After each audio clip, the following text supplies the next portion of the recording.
Hello, नमस्कार दोस्तों। मैं आप सभी का यूट्यूब चैनल पे स्वागत करता हूँ।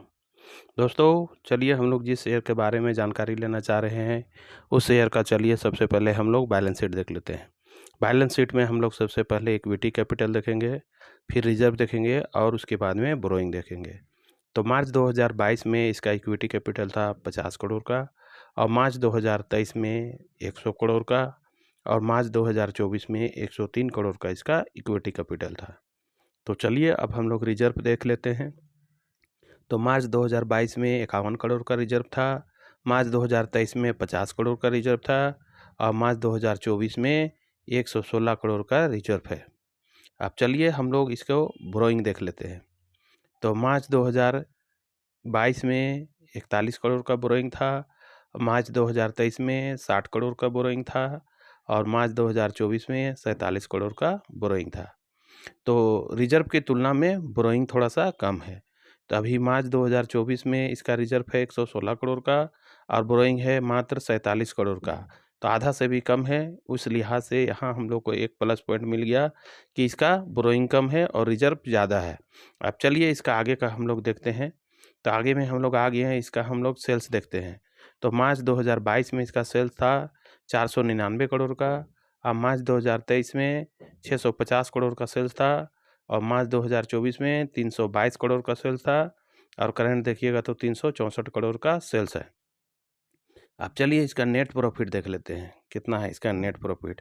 तो नेट प्रॉफिट सबसे नीचे में दिखेगा, मोटा अक्षर में लिखा हुआ है। मार्च 2022 में 31 करोड़ का इसका नेट प्रॉफिट था, मार्च 2023 में 50 करोड़ का इसका नेट प्रॉफिट था और मार्च 2024 में 14 करोड़ का इसका नेट प्रॉफिट है और करंट देखिएगा तो 11 करोड़ का इसका नेट प्रॉफिट है। तो ये प्रॉफिटेबल कंपनी है। नेट प्रॉफिट भले कम है लेकिन प्रॉफिट तो कर रहा है ना, तो उस लिहाज से यहाँ भी एक वो प्लस पॉइंट मिल गया। अब चलिए आगे देखते हैं इसमें कौन कौन से हैं स्टेक किए हुए हैं। तो इसमें प्रोमोटर्स हैं, एफआईएस है, पब्लिक है, इसमें डीआईएस नहीं है। तो डीआईएस को छोड़िए, एफआईएस तो है ये है। तो दिसंबर 2023 में 49.82% का इसका स्टेक है प्रोमोटर्स का और मार्च 2024 में 48.38% का स्टेक है और जून 2024 में 46.87% का इसका स्टेक है प्रोमोटर्स का। अब एफआईएस का देखिए होल्डिंग है, दिसंबर 2023 में 2.23% एफआईएस का होल्डिंग है और मार्च 2024 में 5.02% का होल्डिंग है एफआईएस का और जून 2024 में 2.79% का होल्डिंग है। आप पब्लिक का चलिए होल्डिंग देखते हैं।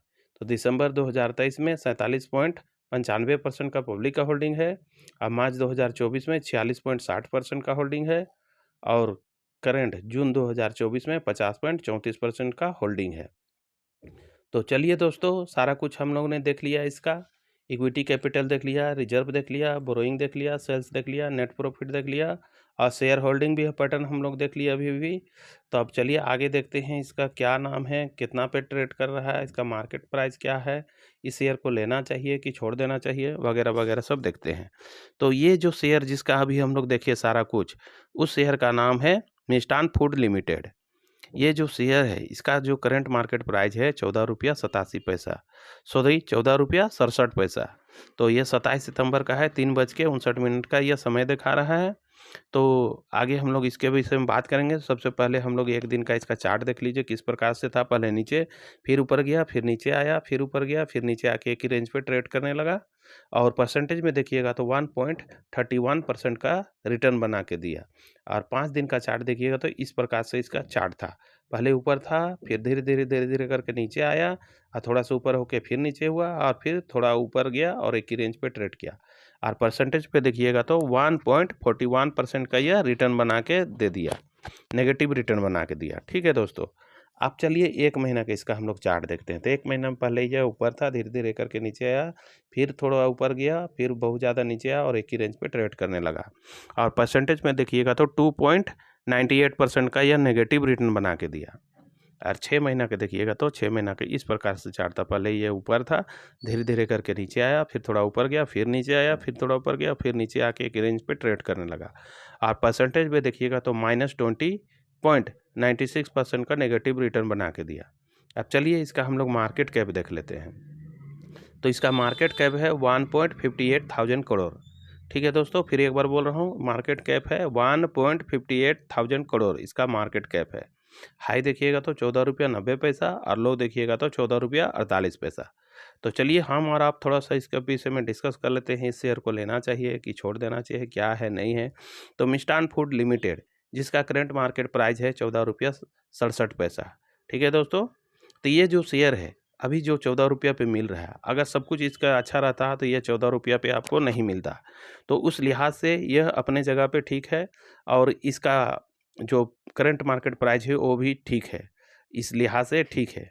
तो ये तो काफ़ी अच्छा है कि इसमें प्रॉफिटेबल है कंपनी, और इसमें रिजर्व भी अच्छा है, बोरोइंग कम है रिजर्व के तुलना में, और इसमें लगभग 50% का होल्डिंग है प्रमोटर्स का। एफआईएस भी है इसमें, भले एफआईएस का होल्डिंग कम है लेकिन है, भले इसमें डीआईएस नहीं है, और पब्लिक का तो रहता ही है लगभग।